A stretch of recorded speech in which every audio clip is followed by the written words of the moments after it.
So hello, we'll see rules of tracing polar curves. So again, we'll go with the basic things. Now here in polar curves, 0, 0, that is origin, is called as pole.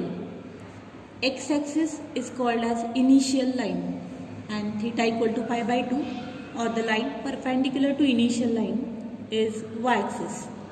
So you can see this diagram. This is 0, 0, that is origin, which is called as pole in polar coordinates. Then this is theta equal to 0, then theta equal to pi by 2 means our y-axis. Then this is angle theta equal to pi. Next is theta equal to 3 pi by 2, and then theta equal to 2 pi. Now let's see rules. Now in Cartesian coordinates we have seen the rule of tracing the Cartesian curves like symmetry, then intersection point, then third one was tangent at origin, then tangent at other point, asymptotes. So likewise in polar curves also there are some rules. So rule number 1 is symmetry. So first point, symmetry about pole. If the equation of curve remains unchanged by replacing r by minus r, then the curve is symmetrical to the pole. Now let me give you one example.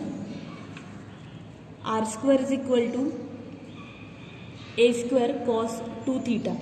So here if you replace r by minus r, then the equation remains r square, that means minus of r square a square cos 2 theta. So r square equal to a square cos 2 theta. Due to this square, this will not affect equation. R square equal to a square cos 2 theta remains as it is. So there is symmetry about pole, that is symmetry about origin. Second point, symmetry about initial line, that means symmetry about x-axis. Now the rule says that if the equation of curve remains unchanged by replacing theta by minus theta, then the curve is symmetrical about initial line. So you can go with same example, r square equal to a square cos 2 theta. If I replace theta by minus theta in this equation, then it will give you r square equal to a square cos of minus 2 theta, and which is equal to r square equal to a square cos of plus 2 theta, because cos of minus of theta is cos of plus of theta.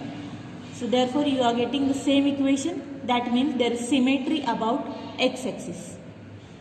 Point number 3, symmetry about theta equal to pi by 2. So there are 2 points. Point number A, if the equation of curve remains unchanged on replacing theta by minus theta, r by minus r respectively and simultaneously, then curve is symmetrical about theta equal to pi by 2, that is y-axis. So here you have to replace theta by minus theta and r by minus r simultaneously. This is important. So again I will take this example, r square equal to a square cos 2 theta. Now you have to take r by minus r and theta by minus theta at the same time. So you can see that minus of r square is equal to a square cos of minus of 2 theta, which is equal to r square equal to a square cos 2 theta. So this gives symmetry about y-axis. Now second rule, if equation of the curve remains unchanged by replacing theta by pi minus theta, then curve is symmetrical about the line theta equal to pi by 2. Now for example, if I take r is equal to a 1 plus sine theta. Now if you replace theta by pi minus theta, then here you will have r equal to a 1 plus sine of pi minus theta. Therefore a times 1 plus sine theta, because sine of pi minus theta is sine theta. So equation remains unchanged, equation remains as it is. This implies symmetry about y-axis. Now this was rule 1, symmetry. You are going to check symmetry about pole, then x-axis and y-axis. Rule number 2, pole. Now in this rule you have to check whether origin lies on the curve, that is pole lies on the curve or not. So the rule says that if for some values of theta r becomes 0, then pole will lie on the curve. So you have to check at which values of theta r is 0. Then pole will lie on the curve. Rule number 3, tangents at pole. So to find tangents at pole, you have to equate r equal to 0 and find such values of theta. So that will give you tangent at pole. Now let me give you one example. R equal to a 1 plus cos of theta. Now here you have to first check whether pole lies on the curve or not. So let's find such value of theta for which r becomes 0. So you can observe this equation 1 plus cos theta. So if you take cos theta is equal to minus 1, cos theta is equal to minus 1 implies theta will be pi, cos inverse of minus 1. Therefore, if you put theta is equal to pi, then r becomes 0. That implies pole lies on the curve. Now to find tangents, you have to put r equal to 0. So from this equation, if I put r equal to 0, then 0 is equal to a 1 plus cos theta.